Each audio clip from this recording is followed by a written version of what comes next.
मैं आप लोगों को अपना एक वाक़या बताता हूँ, एक्सीडेंट बताता हूँ। 2019 के अंदर लोकसभा का इलेक्शन था। मैं कल्याण गया था उस वक्त, कल्याण शहर के अंदर। उस प्रोग्राम के अंदर एनसीपी के प्रेसिडेंट शरद पवार साहब आए थे, जयंत पाटिल साहब आए थे, गणेश नायक साहब थे और हमारे मुमरा शहर के डॉक्टर जितेंद्र अवार्ड साहब भी थे। तो मेरी स्पीच के बाद, मेरी तकरीर के बाद जब मैं अपनी तकरीर करके बैठा तो मगरिब का वक्त हो गया। तो मैं स्टेज से नीचे उतरा, मैं नमाज़ पढ़ी मगरिब की मैंने, और नमाज़ पढ़ने के बाद मैं वापस जगह पे चले गया। जब ये सारा प्रोग्राम जब ख़त्म हुआ तो कुछ हमारे हिंदू भाई मेरे पास आए और कहे कि मुफ्ती साहब तुमची स्पीच भाषण चांगली आहे, कि तुम्हारा जो अंदाज़ है स्पीच करने का वो बहुत अच्छा है, मेरे को अच्छा लगता है।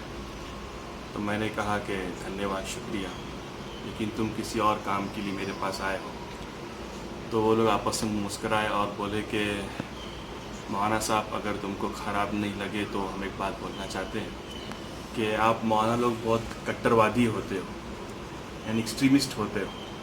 अभी हमने देखा कि इतने बड़े बड़े लोग स्टेज पर बैठे थे और आप सबको छोड़कर नमाज़ पढ़ने चले गए मगरिब की। आप चाहते तो घर पे नमाज़ पढ़ लेते। उनकी ज़बान में कहा उन्होंने कि आप प्रार्थना नमाज घर पे जाके पढ़ लेते। तो मैंने अपने उन मराठी भाइयों से कहा, अच्छा मुझे तुम ये बताओ कि छत्रपति शिवाजी महाराजांना वकील कौन होते हैं, कि छत्रपति शिवाजी महाराज के वकील कौन थे। तो उनमें से एक ने कहा, मला माहिती नहीं, कि हमको नहीं मालूम कि वकील कौन थे छत्रपति शिवाजी महाराज के। तो मैंने कहा कि छत्रपति शिवाजी महाराज के जो वकील थे वो मौलाना काजी हैदर अली थे। अगर मौलाना लोग कट्टरवादी होते तो छत्रपति शिवाजी महाराज किसी कट्टरवादी इंसान को, किसी मौलाना को अपना वकील नहीं बनाते। फिर मैंने कहा, अच्छा मैं तुमसे एक बात पूछता हूँ कि 1915 के अंदर अफ़गानिस्तान उस वक्त इंडिया का पूरा हिस्सा था, अखंड भारत का। मैंने कहा कि 1915 के अंदर वहाँ पर एग्ज़ाइल गवर्नमेंट बनी जिसके प्राइम मिनिस्टर थे मौलाना बरकतुल्लाह साहब, मौलाना बरकतुल्लाह साहब, जिसके होम मिनिस्टर थे मौलाना उबैदुल्लाह सिंधी साहब, और वॉर और डिफेंस मिनिस्टर थे मौलाना बशीर साहब। तो मैंने कहा कि अफ़गानिस्तान तिकडे सगळं सा माणसं मुस्लिम आहे, अफ़गानिस्तान में 98% मुस्लिम लोग हैं और सरकार बनाने वाले सब के सब मौलाना लोग। तो मुझे तुम ये बताओ कि प्रेसिडेंट कौन होगा। तो इन लोगों ने आपस में एक दूसरे को चेहरे को देखा, फिर कहा कि मला माहिती नहीं, हमको नहीं मालूम, मुझे नहीं मालूम कि प्रेसिडेंट कौन था। तो मैंने कहा कि सरकार बनाने वाले मौलाना लोग और देश पूरा अफ़गानिस्तान मुस्लिम, उन मौलाना लोगों ने राजा महिंदर सिंह प्रताप को प्रेसिडेंट बनाया और फॉरेन मिनिस्टर चंपक रामन पिल्लई को बनाया।